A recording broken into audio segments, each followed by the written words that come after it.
Hi guys, for today's video may tuturo ako sa inyo kung paano nyo malalaman na kung sino-sino yung mga kachat ng jowa nyo o girlfriend nyo o asawa. Kahit hindi niya friend sa FB, kung saan nyo makikita, tuturo ko sa inyo. So guys, ito ang una natin gagawin para kung paano man natin malalaman. So una pinutin nyo yung Facebook apps.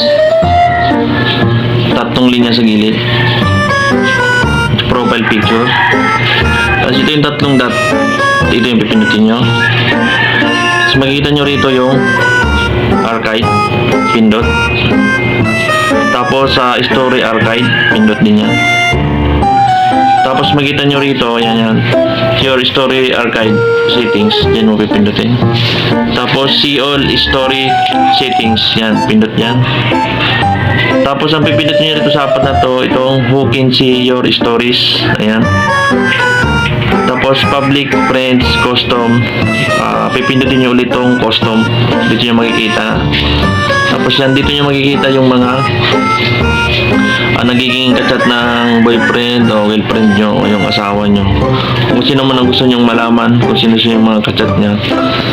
Kung may ano kayo na i-search nyo na lang dito, lalabas naman yan dito kung sino-sino yung gusto nyo search na para madalian nyo makita.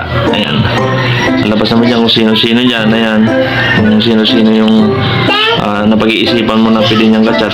So ayan, ayun lang guys, thank you. So guys, maraming salamat. Like and share na lang kung nakatulong sa inyo. Thank you pala sa support. Okay.